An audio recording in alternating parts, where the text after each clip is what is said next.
We're getting ready for our next Disneyland vacation, so it's time for another pre-trip prep episode. This is episode 96. I'm Soraya. I'm Aurora. And together we're just your average Disney travelers.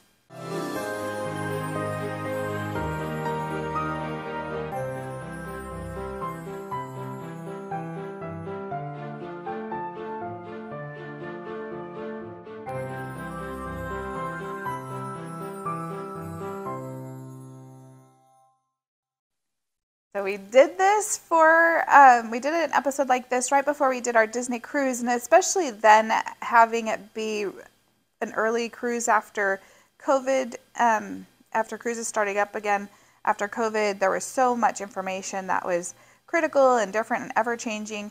I don't know that that's necessarily the purpose for this episode for Disneyland. Yeah. There's not really anything COVID specific or anything like that really, except for things we've been talking about like park pass reservations and stuff. Yep.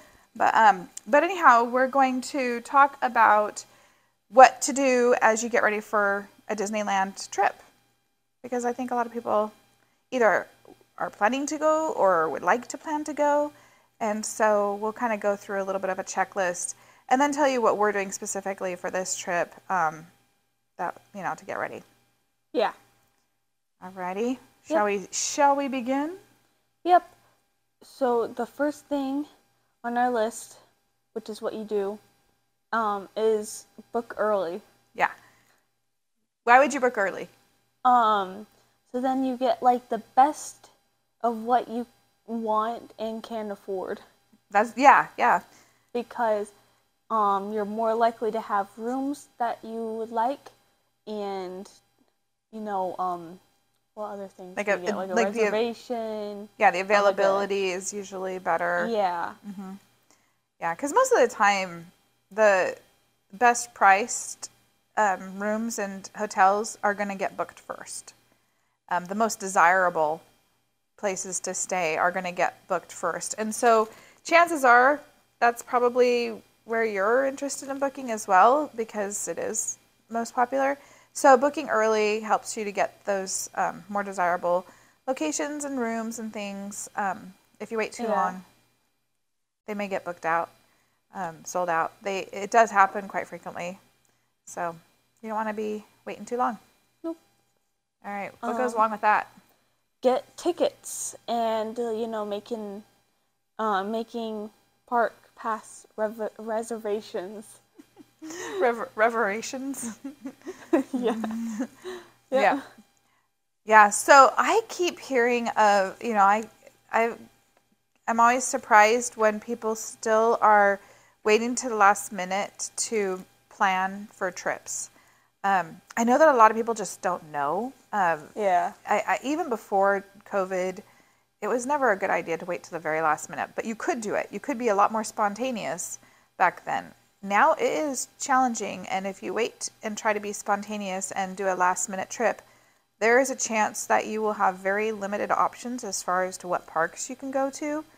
And there are even times where there won't be any parks you can go to. So you could go and buy your tickets, like at Target or something like that, at Costco, and show up at Disneyland and not be able to go into any park any day of your stay because you bought them a couple days before you left on your trip and you never made park pass reservations, and now both parks are totally sold out. Yeah. That happens. And it's like, don't wait till the last minute. And so I think things that also people don't realize are, if you buy tickets, they're good. If you're buying tickets alone, like whether through Disney or through a third party somewhere, those tickets generally are good for the rest of that year. And if it's the second half of the year, like right now, most likely those tickets are also good until all of the next year. So if you end up not being able to make the trip when you want it, you can use those tickets later to go at a different time. Yeah. So it's always just better to get your tickets, make your reservations, the park pass reservations, and get yourself and get your hotel rooms. Hotels, almost all hotels, you can cancel up to like a day or 2 or 3 days at the most before your travel. and not have any penalty. You'll get whatever deposit you've placed back, if you even had to make a deposit to begin with. And so it's just always safest to book your trip, get it locked in, and then if you have to make changes later, you can do that. I think even if you're making a package booking, like booking a package through Disney that includes your tickets and your hotel together, even then, as long as you cancel 30 days before you get your deposit back. And so it's just risk-free. Book early, have your options available, get the best deals you can. The prices will always be lower further out. And if a special comes up, you can contact that hotel or Disney if you booked a package through them and upgrade to that, switch it over to that promo. Yeah. So, anyways, all right, I'm off my soapbox on that. That's the inner travel agent coming out. It's yeah. Aurora's face is like, at least it's not the mom voice. It's just the travel agent voice. No. Okay. The next bit is planned transportation. Yeah. So, what types of transportation? Okay, so like getting to the parks, because you got to either fly or drive. I doubt you're gonna walk unless you're in the area. Yeah, if you live, then you're not really needing to. If you live close enough to walk to Disneyland, you probably don't need our podcast at all. Yeah, you've got your own podcast. You don't even have to worry about like a hotel room. Like you probably have gone at least a couple of times. At least, yeah. Yeah, so everyone's traveling to get there. Yeah. So, are you close enough to drive? If you are, fantastic. We like living in that world right now because it's a little bit easier. You don't have to really make any travel plans. But if you're having to fly in or if you're choosing to fly in, get those flights. It's a good idea to secure them fairly early. Watch prices, look for deals and stuff.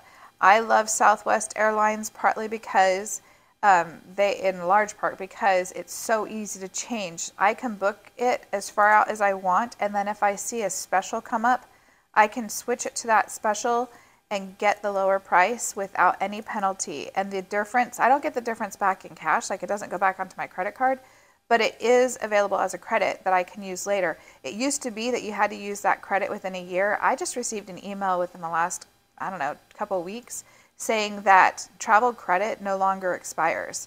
And so, nice. I don't know that during COVID kept extending it, and I don't know if they've just decided that that'll keep their customers happiest and it's not hurting them at all to do that. I don't know, but for whatever reason, right now at least it's not expiring. So you don't have to even know that you're going to use it within a year. You can use it at any time later.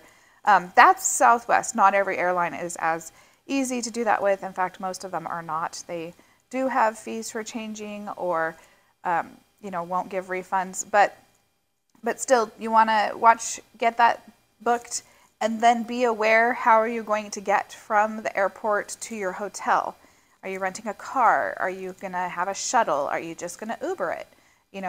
What's your plan? And if there's anything you need to set like reservations for, do that too. Yeah. What's your preferred? If you had a choice, would you rather us fly or do you like to drive? I like to drive. You like the drive. You like road trips. Yeah. Well, that's good because that's what we're doing. I don't like driving, but I like being in the car. You like being driven. Yeah. You like sticking your earbuds in the back seat and pretending to take a nap while we drive. It's not pretending. It's called resting. Anyway, so yeah. So make those travel plans. Yep. Okay, what else? Another thing is to set alerts for the things that you need to do at certain points in time. Yes. So you don't forget. Yeah. Because usually, hopefully, you've booked early. And so this is being all done months before your travel, hopefully. And if you're doing that, you might not always remember exactly when you're supposed to do what later down the road. So what are some of the alerts you want to set? So, stuff for the park pass reservations. Yeah, so because if you buy your tickets through Disney, and it's, actually I'm not even sure how it works right now because I haven't done it this way, but if you buy your tickets and it's more than 120 days out, you can't make park pass reservations. They start making those, at least for Disneyland. Disney World, I believe, might go further out, but Disneyland, it's 120 days. And so you need to set an alert to remind yourself to make those park pass reservations as soon as that becomes available. Yeah. Also, if you've purchased your tickets third party out within the 120 days, you still need to sync that up, link it up with your account, and then make those park pass reservations, because otherwise, like I said, you can't get into the park without those. So, and I just make an alert on my calendar on my phone, and I always set my alerts to remind me a week ahead of time, and then like a day ahead of time, and then again the day that I need to do it. So that way I'm thinking about it. Oh yeah, that's tomorrow, another reminder, and then that day, okay, now it's time to do it. Yeah. You'll also have like the pay in full dates and the ADR. Do you know what ADR is? We're going to do an episode about all the acronyms of Disney. Yeah, I have no idea what ADR. ADR is Advanced Dining Reservations.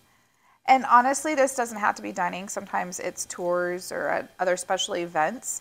But anytime you're going to be making a reservation ahead of time for any of those things, that at Disneyland and Disney World actually at this time, 60 days in advance.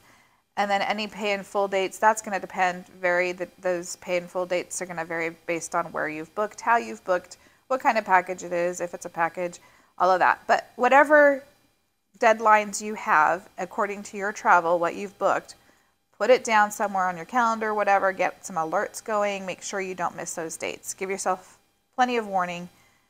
Don't forget. Yeah, don't do that. Don't do that. Okay. Moving on. So that was what you do when you book. That's your first like getting the everything technical planned. Stuff. Yeah. The not fun, let's my mom do this for me sort of thing. Isn't that like almost all of this? Oh no, the getting stuff and going on the trip. Going on the trip part isn't what I do for you. Yeah, I do that. Okay, so what's next? Getting stuff. Getting stuff. What stuff should we get? Comfy shoes. Okay, yeah. So this is when we're gathering the things that we're going to be using. Yeah. To help make that trip better. Oh, yeah. Yeah, and you're right. right. That's what you're asking. Yeah, and no, you're right though. The first thing is comfy shoes. Yeah. Recommendedly or. Recommendedly? Is that a word? It is now. But we recommend that you bring 2 pairs of comfy shoes. Yeah. So then like halfway through the day you can switch, because you can have like the best soles on like the planet, but eventually like they're not going to stay all nice and squishy and I don't know, fluffy, however you describe good soles. Like walking on a cloud. Yeah. It's not going to stay like that for the entire day. Yeah. And so if you have like another pair, you can like switch it and switch them out like halfway through the day. So then you have your shoes, brand new walking on a cloud pair of shoes. Your shoe soles have a cloud life of about 6 to 8 hours. Yeah. And then they're not. They're like hard. No, yeah, it's good to, if you can, switch them out in the middle of the day, or even if you're not doing it in the middle of the day, if you do every other day, just to give your feet different pressure point types, because shoes will fit a little bit differently sometimes. Or even if it's just to have the extra pair after if you've gotten wet, whether it rained or if you had a water ride or something. So yeah, we do recommend too.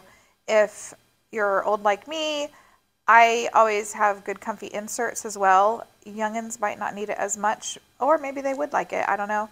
But definitely for me on my list are getting comfortable shoes and comfortable inserts. And this is something that even though we've gone many times and I do have comfortable shoes and I have comfortable inserts, once in a while I need to get new ones because they do wear down and they wear out. And if I'm wearing them in my real life, which I do, like at work or stuff, then eventually you need to get them replaced. So evaluate your shoe situation. Start looking at collecting those and getting good shoes. That is such a high priority. Yes. What's next? Water solution. Yeah. What are you going to do about having enough water in the parks? Every person or family might plan this a little differently. We often have used hydration packs.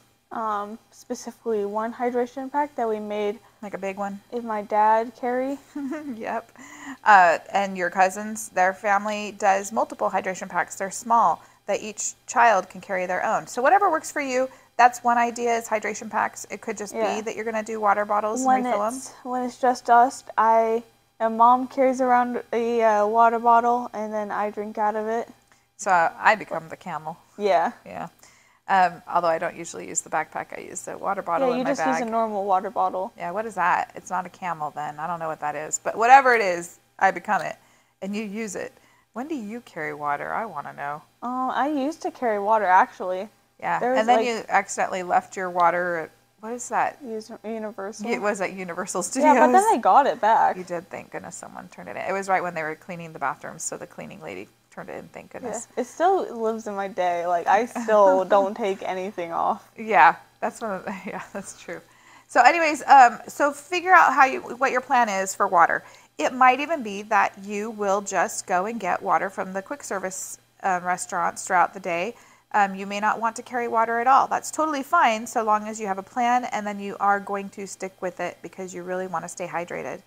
Another part of that plan might be getting like either, what are they, like Crystal Light packets or those Mio drops or something to flavor water if you or somebody in your group just does not like water and won't drink it. It might be a good idea to plan and get stocked up on those to take. So whatever you're going to need to make sure you stay hydrated, get a plan, start gathering your stuff, make sure it happens. Yes. Next up is sun or heat protection. Yeah, and or. Yeah, sun and or heat protection. Hats. Shirts. Yeah, sun shirts. Sun shirts. Yeah, anything that is UV protection is great. We actually are going to try this time UV umbrellas, which we have never tried before, but we also have never been in the summertime before.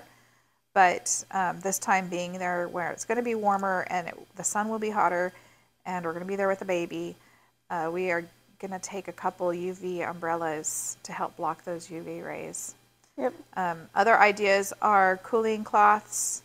We're also bringing a screen that goes over the stroller so that Saoirse is completely shaded, but also a little fan to stick in her stroller to keep her cooled. Yeah. And we have spray, what are they called?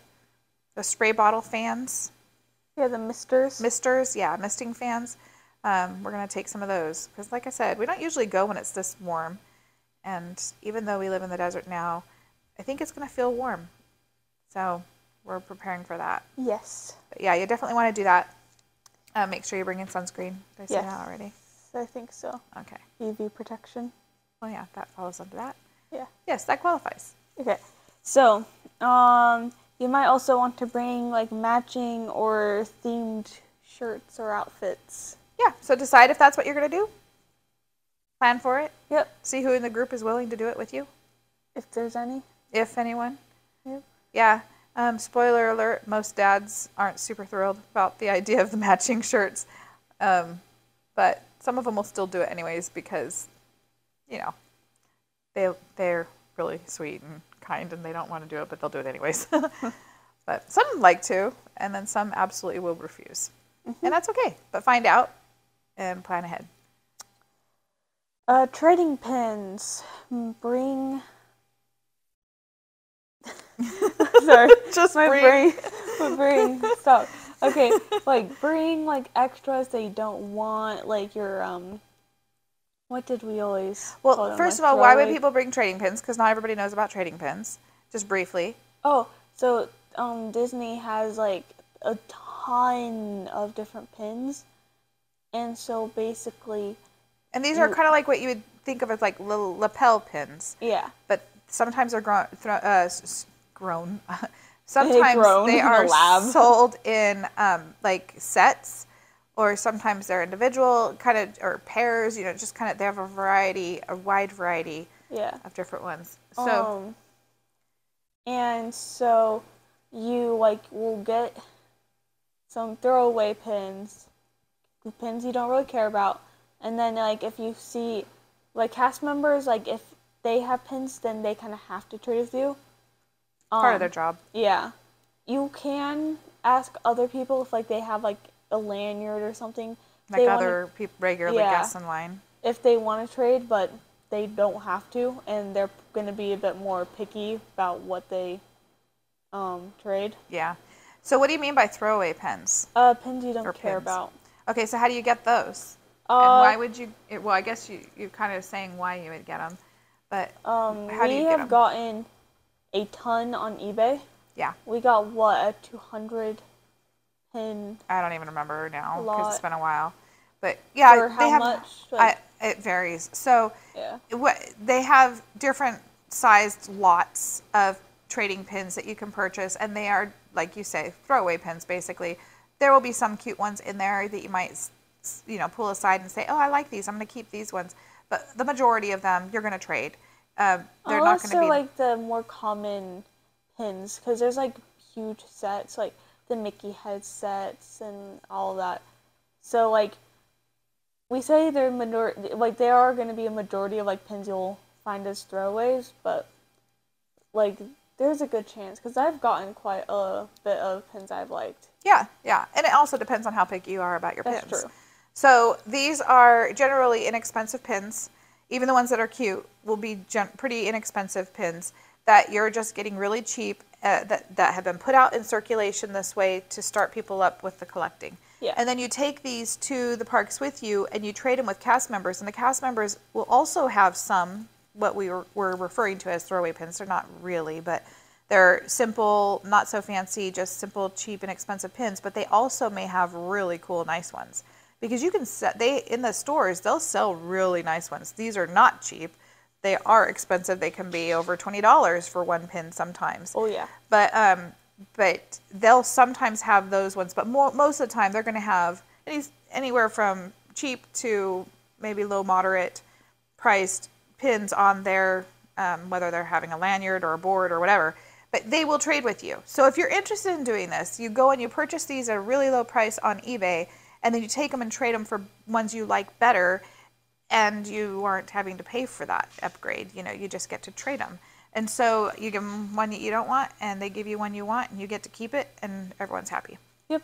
So if you think you would like to do that, a lot of people really enjoy pin trading. Sometimes they'll have events at the Disney hotels.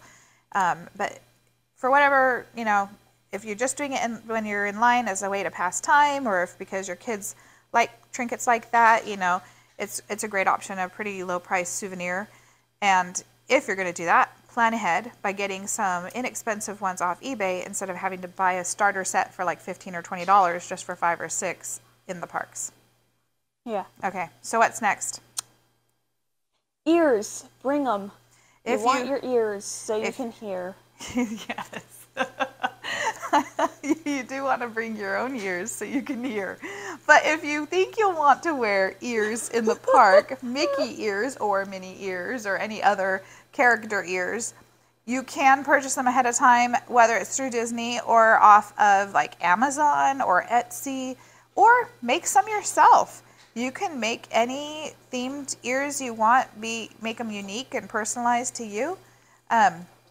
There's all sorts of options, but it's fun to do that and to have them that you bring with you, so that way you're saving a little bit of money instead of having to pay for them there in the parks. Yeah. So these are all things that you would be gathering as you're getting ready for your trip.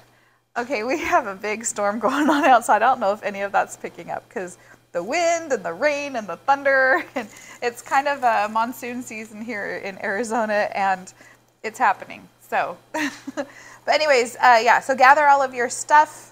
And then what is next, Aurora, on our list? App stuff. Like downloading app stuff. Yeah. Yeah, so download the app. Don't you just love my descriptive language that I am using? Yeah, you kind of sound like a teenager, but that's okay. You are a teenager. So yeah, download your app. And what would you do once you downloaded your app?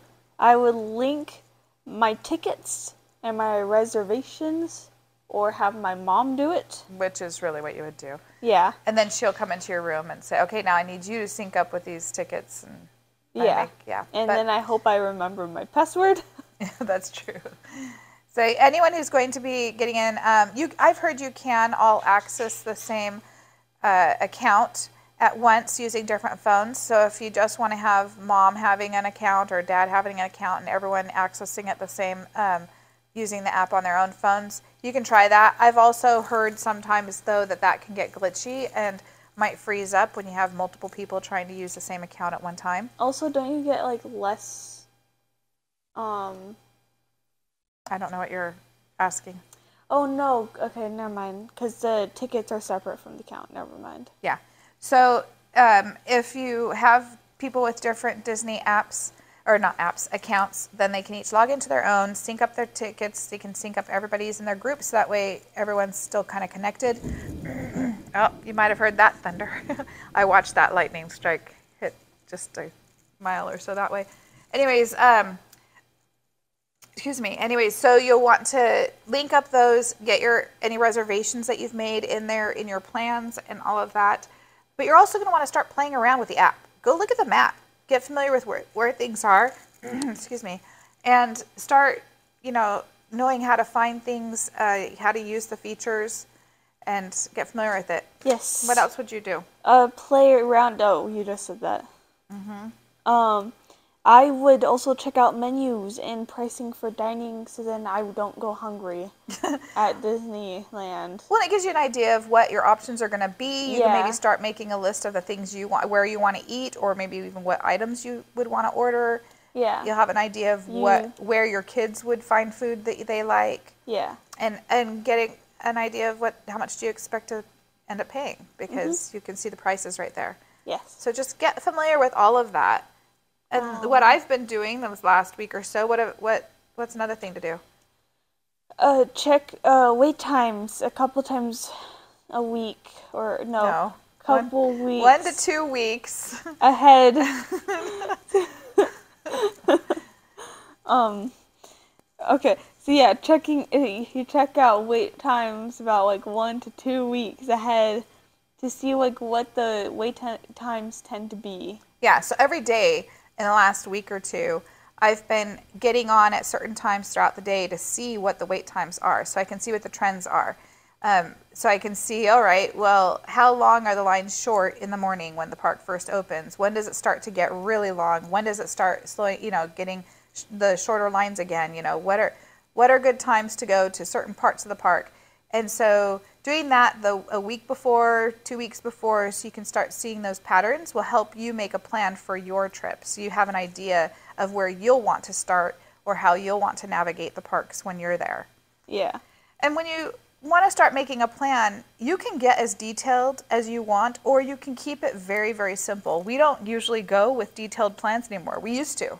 I used to do huge detailed plans. Oh, yeah. Like step-by-step, everything in order plans. I would give us some like downtime and give ourselves lot amount of allowance to get from one place to another, or have breaks in between and all that. But I still would map it out so that I knew we'd be able to get to everything I wanted to get to. Yeah, you'd have like it down to like each ride, like what we're gonna do. We're gonna go do this ride, and then we're gonna go do this ride, and then we're gonna go over here, and then we're gonna go over here. That's exactly yes. And so I did that a lot. After a while, though, we had been going enough times that it wasn't really as important to me to have that structured of a plan. So it evolved, and now it has evolved to the point where we usually don't have a very big plan, but except we usually have just a few things that we know we want to see or do. Most of the time, they're things that are new that we haven't seen or done yet, that maybe weren't there the last time we went, or even if they were there, but we just haven't done them, things that are on our list to do. And so we'll make sure to hit those things. But really now that's the most of that we do for planning. So I'll look through a few things, but I don't really map out anything. Yeah. I think this time the big difference will be that we're going with a baby. So one of the things I am doing for us this time is I'm making a list of all the attractions that she can go on. And that way we know which are the attractions that we can all do together as a family. and then which are ones that someone has to stay out with Saoirse, which I volunteer. It'll be me. I'll wait out with her so everyone else can go ride rides. But anyway, so start getting a plan together, and having the app and getting familiar with the app will help you do that. Okay, next. This is really funny because of what's happening around us literally right now. Watch the weather. Yeah. So no matter what time of year you're going, start watching a week or so ahead of time to see what the forecast is going to be for when your trip starts and throughout your trip. To see, is it hot? Are they expecting any rain? Is it going to be cold? You know, what will the weather be, no matter what time of year it is, to be familiar with it so you can be prepared for it. Yes.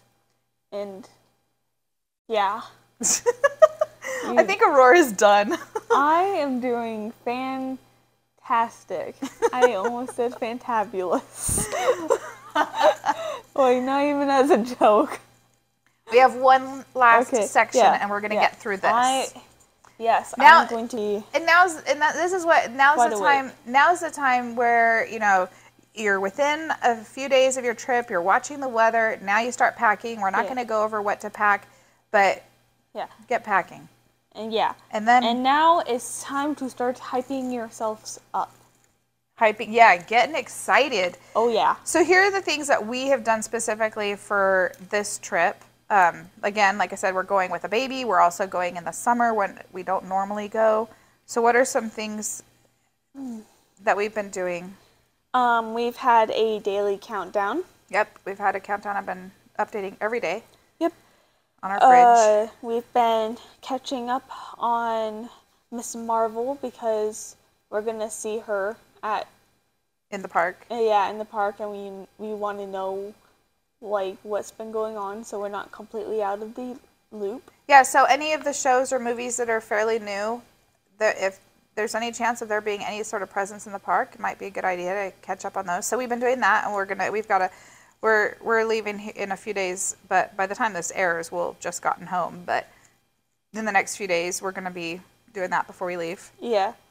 Now these aren't as fun, but called the hotel to request rooms. Yeah, and I don't usually have to do this very often, but because we're traveling as two families in two rooms, but we're traveling together, and I wanted to make sure our room was close. Our rooms are close together. Oh, you probably heard that one. That was a really close one. Anyways, our rooms are close because I know that I'm going to take Saoirse back for naps in the middle of the afternoon probably every day. Yeah. And so I wanted to be able to make sure our rooms were close together. So, yeah. If you have any special requests for your rooms, make sure you call that in probably within a week or so of your trip. Yeah. What else? The next one's even less fun, and it's emailing teachers if you or any of your, children have them. Yeah. So if you're missing school, at least if you're missing school for any length of time, you want to go ahead and let them know. If it was just 1 or 2 days, I probably wouldn't even worry about it. But we're going to be gone for a whole week. Yeah. And I don't want Aurora to get behind on her work, so I'm going to let them know. Thankfully, COVID has happened, so I'm sure you'll be able to. COVID. I'm sure you'll be able to stay in touch. Thankfully, COVID has happened. Well, I'm just saying, every Google Classroom, every school in America has it now, and so you'll be able to stay up to date. Okay, last thing. Stay hydrated. Not just stay hydrated, but get hydrated. So be filled with water so much that if someone poked you, you would burst with water. Not that much. Like a water balloon. No, but one thing that a lot of people don't realize is it's not about just drinking water while you're there. Drink water for a few days. Make sure you're well hydrated for a few days before your trip, because if you have not been drinking water and then all of a sudden you're drinking water on the trip, it's good to drink the water on your trip, but it will be better for your body. You'll be better prepared if you'd already been hydrated before you even left and went on your trip. So get hydrated. Spend those few days before your trip making sure everyone's drinking plenty of water. Yep. And then you'll be good to go. Anything else you think we need to add? I'm going to take that as a no. Yeah, I guess like if you have younglings, to prepare them mentally for waiting in line. That's a good point. Yeah, I forgot to mention stuff like that because we don't have anyone in that age. Saoirse doesn't need to be prepared, but younger kids, school-age kids and young kids, preschoolers, toddlers, let them know. If this is a surprise trip, it's hard to do that, but maybe if it is a surprise trip, at least once you're on your way or the night before, once you get to your hotel, before you wake up and go in, or maybe even while you're waiting in the security line, talk to them a little bit about line etiquette. Explain that we're all going to have to be patient with one another, take turns, maybe give them some coaching on how to interact with characters. Those are things that you could be looking up and researching beforehand, and then have that ready to share with them whenever it's appropriate to do that. But yeah, that's a good point, because that will also help make your trip more enjoyable for them as well as you. Yep. All right, good addition. All right, well, thanks for tuning in. We're excited to take this trip. We'll do a trip review once we're done, which, like I said, by the time this airs, we're going to be getting back, so we'll be recording that soon. But for now, we're going to sign off, and we'll chat with you next week. See you.